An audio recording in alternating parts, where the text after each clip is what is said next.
আজি আছো এটা একদম ধুনীয়া পৰিৱেশত দেখিছেনে চাৰিওফালে অকল সেউজীয়া দেখা পাব ইমানেই ধুনীয়া ঠাইডোখৰ বলক আজি অকণমান ফুৰি আহো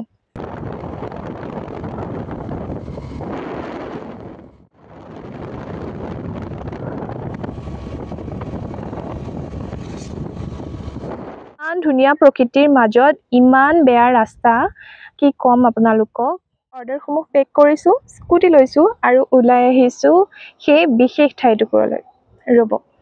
মই আছো ৰং সাইডত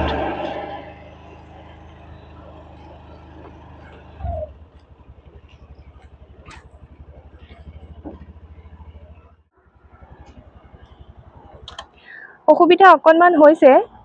যেহেতু মই অকলে আহিলো কেমেৰা ধৰা মানুহ নাই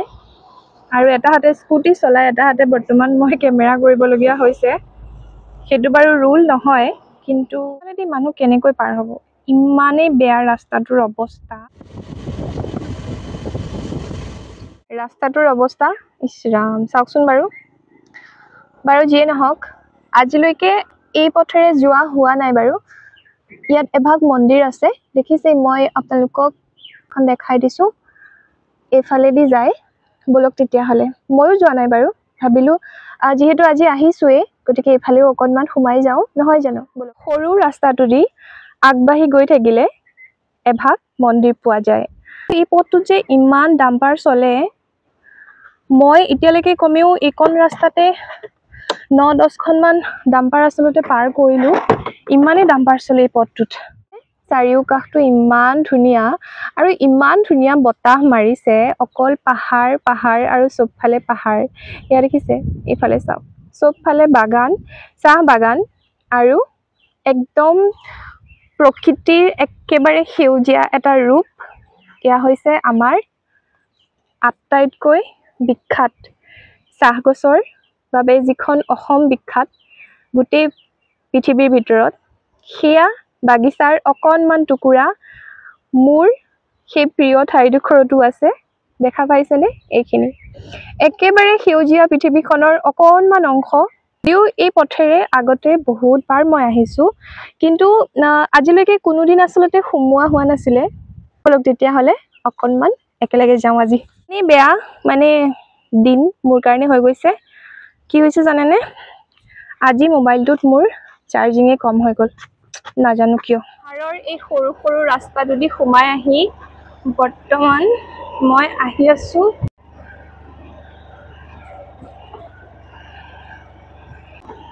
অকলে আহিলে ভিডিঅ' বনাবলৈ আচলতে বহুত অসুবিধা হয় দেখিছে নহয় পথ বুলিবলৈ তেনেকুৱা বিশেষ একো নাই এনেকৈ সৰু এটা ৰাস্তা আছে তাৰ কাষেদি এনেকৈ সৰুকৈ গৈ থকা হয় যিহেতু এনেকুৱা ৰাস্তাত মই আগতে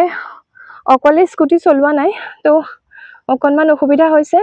কিন্তু ইয়াৰ চব ফালে আপোনালোকে অকল পাহাৰ আৰু অকল সেউজীয়া গছ-গছনি দেখা পাব এনেকৈ মন্দিৰ ভাগৰ একদম ওপৰলৈ উঠি যাব লাগে এনেকৈ ওপৰলৈকে মন্দিৰ ভাগৰ চিৰিসমূহ দিয়া হৈ আছে আৰু চবফালে চাৰিওকাষে অকল আপোনালোকে প্ৰকৃতিক দেখা পাব বেলেগ তাৰ বাহিৰে একো নাপায় দেখিছে নহয় চবফালে আচলতে পাহাৰৰ ওপৰত আছে মন্দিৰ ভাগ এনেকৈ তলৰ পৰা এনেকুৱা লাগে বলক গৈ থাকো ভাবিছো আপোনালোককনো অকল কিমান পেকিং ভিডিঅ'সমূহ দেখাই থাকিম আপোনালোকক পেকিং ভিডিঅ' দেখাই থাকোতে মোৰো আচলতে কলৈকো যোৱা নহয় চিৰিটো আচলতে অকণমান দীঘলীয়া হয় ফুপনি উঠি গৈছেগৈ এনেকৈ এই ওপৰলে মন্দিৰ ভাগ আছে এনেকৈ সেই তলতে গাড়ী বা স্কুটি থৈ পেলাই কোনোবা যদি আহিব বিচাৰে তেতিয়াহ'লে আহিব পাৰে একদম এটুকুৰা ধুনীয়া ঠাই এটুকুৰা ধুনীয়া পৰিৱেশ বলক তেতিয়াহ'লে আপোনালোকক ওপৰলৈকে লৈ যাওঁ এয়া দেখিছানে তাত যে দেখিছে তাতে স্কুটিখন থৈ আচলতে তলতে এনেকৈ ওপৰলৈ চিৰিৰে আহিব পৰা যায় আৰু চাৰিওকাষে আপোনালোকে যিমান দেখিব অকল সেউজীয়া গছ-গছনি এনেকৈ দেখা পাব। মন্দিৰ ভাগ ওপৰত আছে, পাহাৰৰ একেবাৰে ওপৰত আছে মন্দিৰ ভাগ। বলক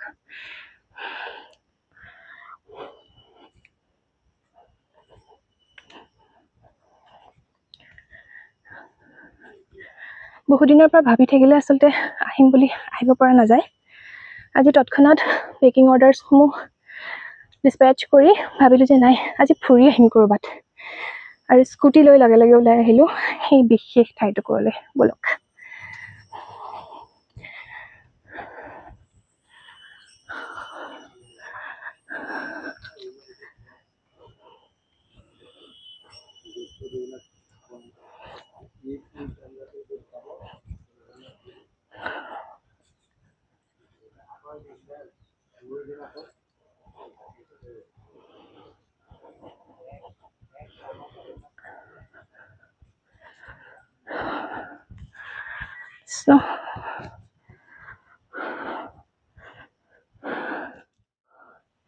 ইমান প্ৰকাণ্ড এটুকুৰা শিল চাওকচোন,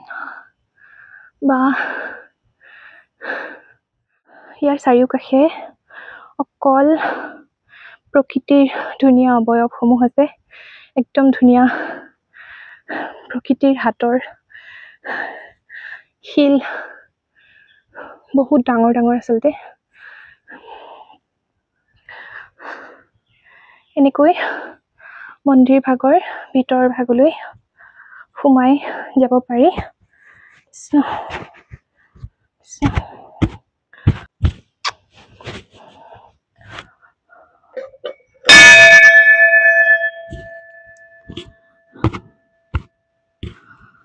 ওম নমঃ শিৱায়, ওম নমঃ শিৱায়।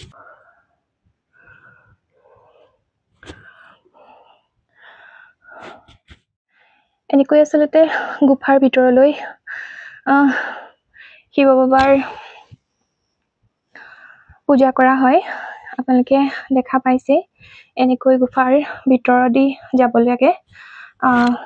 যিটো কাৰচিন দিয়া হৈ আছে সেইফালেদি যায়, আৰু ইয়াৰ চাৰিওকাষে সম্পূৰ্ণ শিলাখণ্ড আছে, তাৰ বাদে একো নাই। সম্পূৰ্ণ শিলাখণ্ডৰে এই মন্দিৰ ভাগ প্ৰকৃতিৰ সৃষ্টি বুলি ক'ব পাৰি। প্ৰকৃতিয়ে আমাক দিয়া এক বিৰল যি উপহাৰ, সেয়া আচলতে হয়। কিমান ডাঙৰ ডাঙৰ শিলাখণ্ড। যদিও আহিলোঁ, মই সন্মুখৰ ভাগৰ পৰাই আচলতে সেৱা কৰিলোঁ, কাৰণ ভিতৰ ভাগলৈ কোনো বিশেষ মানুহ নাইকিয়া, আৰু যিহেতু এতিয়া দুপৰীয়াৰ সময়, এনেকৈ ভিতৰলৈ মন্দিৰ ভাগৰ ভিতৰলৈ সোমাই যাব লাগে। কাৰচিন দিয়া সেইফালেদি গ'লে আচলতে মন্দিৰ ভাগৰ ভিতৰ ভাগ পোৱা যায়, য'ত শিৱ বাবাৰ স্থান আছে। আঁতৰৰ পৰাই তেওঁক সেৱা জনালোঁ, কাৰণ মোৰ যাবলৈ সঁচাই ভয় লাগিলে, কাৰণ ইয়াৰ আশে পাশে বৰ্তমান মন্দিৰ ভাগত কোনো লোক নাইকিয়া, আৰু যিহেতু ভিতৰখন সম্পূৰ্ণ অন্ধকাৰ হৈ আছে শিলাখণ্ডৰ মাজত, গতিকে কেতিয়াবা যদি লগত অহা যায় নিজৰ পৰিয়ালবৰ্গৰ লগত, তেতিয়া ভিতৰলৈ নিশ্চয় যাম। তেওঁক ইয়াৰ পৰাই সেইবাবে সেৱা জনাইছোঁ। একেবাৰে ভিতৰ ভাগলৈ মই নগ'লোগৈ। এই দেখিছেনে, ওপৰতো সম্পূৰ্ণ শিল, অকল শিলাখণ্ড চবফালে, আৰু সম্পূৰ্ণ মন্দিৰ ভাগ শিলাখণ্ডৰে বনোৱা হৈ আছে। এনেকৈ পাহাৰৰ একেবাৰে ওপৰত অৱস্থিত, সৰুৰ পৰা জন্মৰ পৰা ডাঙৰ হোৱা এই ঠাইখন মোৰ। এই ভাগ এনেকৈ বহুত ডাঙৰ প্ৰকাণ্ড প্ৰকাণ্ড শিল আছে সকলো ফালে। এনেকৈ বৰ্তমান আহিলোঁ মই তললৈ নামি, কাৰণ ওপৰত 2-3জনমান লোক আছে, কিন্তু সম্ভৱতঃ তেওঁলোক পূজাৰী নহয়। যদিও মন্দিৰ ভাগৰ বিষয়ে পূজাৰীজনক সুধি পেলাই কিছু কথা জানিম বুলি ভাবিছিলোঁ আৰু আপোনালোককো ক'ম বুলি ভাবিছিলোঁ কিন্তু তাৰ কাষতে আচলতে 4-5 মান লোকে শিৱৰাত্ৰিত যিভাগ প্ৰসাদ হিচাপে ব্যৱহাৰ কৰে বহুতে সেই বস্তুভাগ লৈ আছিলে যাৰ কাৰণে ঠাইডোখৰ মানে মোৰ একেবাৰে সুৰক্ষিত যেন নালাগিলে আৰু মই নামি গুচি আহিলোঁ তললৈ সকলোৰে ব্যক্তিগত ক্ষণবিলাক ভংগ কৰিব নালাগে যেহেতু মোৰ লগতো কোনো নাই মই অকলে সেইবাবে নামি গুচি আহিলোঁ বলক গৈ থাকোঁ ঠাইখিনি একেবাৰে নিজান আপোনালোক যদি কোনোবা আহে তেতিয়াহ'লে অকলে নাহিব মই ভবা নাছিলোঁ ঠাইখিনি একেবাৰে ইমান নিজান বুলি যেহেতু মন্দিৰ ভাগ হয় গতিকে ভাবিছিলোঁ কোনোবা নহয় কোনোবাটো থাকিব চাগে কিন্তু বৰ্তমান ইয়াত কোনো নাই গতিকে বেছি সময় এইখিনিত ৰখাটো ছেফ নহ'ব চাগে যদি আপোনালোকে আহে তেতিয়াহ'লে আপোনালোকে অকলে নাহিব এনেকৈ মন্দিৰ ভাগৰ একদম ওপৰলৈ উঠি যাব লাগে মই আচলতে ক'বলৈ গ'লে ভয়তে তললৈ সোনকালে নামি গুচি আহিলোঁ কাৰণ ইয়াৰ চাৰিওপাশৰ পৰিৱেশটো আপোনালোকে দেখিছেনে কোনো মানুহে নাই যিহেতু মন্দিৰ ভাগ আছে মই ভাবিছিলোঁ চাগে কোনোবা লোক থাকিতো যে দেখিছে যিমান দূৰলৈকে চাব আচলতে চবফালে চাহ বাগানসমূহ আছে আৰু মই যি মন্দিৰ ভাগলৈ গৈছিলোঁ সেয়া সেই পাহাৰৰ ওপৰত আছিলে আচলতে সেই পাহাৰৰ ওপৰত আছিলে এই ৰাস্তাটো দেখিছেনে কোনো মানুহ বৰ্তমান নাইকিয়া বলক তেতিয়াহ'লে গৈ লওঁ জানো কিয় সোমাই গৈ আচলতে অকণমান ভয়ৰ নিচিনা অনুভৱ হ'ল যিহেতু জেগাখিনি সঁচাকৈ ক'ব গ'লে একদম জয়াল নিচিনা লাগিলে বহুত শুনি আছিলোঁ কিন্তু অকলে বাৰু আহিবও নালাগিছিলে যদি সম্ভৱ হয় আপোনালোকো অকলে কেতিয়াও নাহিব ইমান ধুনীয়া ঠাইডোখৰ কিন্তু একেবাৰে বাট পথ একেবাৰে বেয়া একেবাৰে বহুত বেয়া বলক তেতিয়াহ'লে গৈ থাকোঁ ইয়াৰ পিছত আকৌ এদিন নিশ্চয় আহিম যিহেতু সন্মুখৰ ভাগৰ পৰাই মই সেৱাভাগ কৰিলোঁ আজি গতিকে ইয়াৰ পিছত নিশ্চয় আকৌ এবাৰ তেওঁৰ ওচৰলৈতো আহিবই লাগিব নহয় জানো আকৌ এবাৰ আহিম বলক তেতিয়াহ'লে এতিয়া গৈ থাকোঁ এই বিশেষ একা বেকা পথটোৰে আগবাঢ়ি গৈ থাকিলে এটি বিশেষ স্থান পোৱা যায় ইয়াত দেখিছে নহয় সকলোফালে আপোনালোকে যিমান দূৰ আগুৱাই যাব অকল সেউজীয়াই দেখা পাব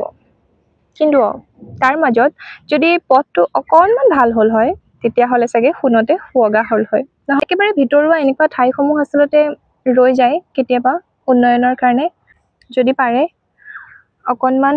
এইফালেও চকু দিব লাগে নহয় জানো পথটো একেবাৰে বেয়া আজি প্ৰকৃতিৰ অন্য এটা ৰূপ আপোনালোকক দেখালোঁ কিন্তু এইফালে আচলতে সাংঘাতিক ডাঙৰ গাড়ীবিলাক চলে এয়া দেখিবলৈ পাইছে এইখনৰ পিছত সিখন আচলতে বহুত গাড়ী চলে বহুত বেছিয়ে গাড়ী চলে এইফালে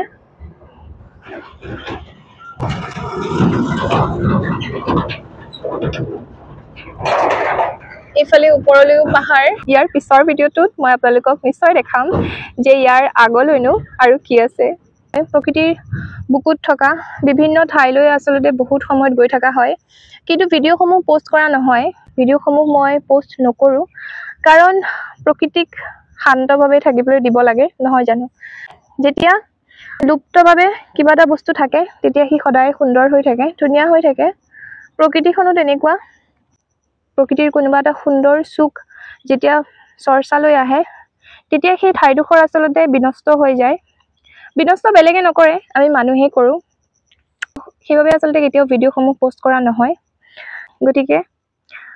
সেউজীয়াখিনিৰ অনুভৱখিনি মই নহয় আপোনালোকলৈ পঠিয়ালোঁ আশা কৰোঁ আপোনালোকে চাই ভাল পালে ভালে থাকক সুস্থ থাকক আজিলৈ ভিডিঅ'টো ইমানতে সামৰিছোঁ নিশ্চয় আকৌ লগ পাম বাই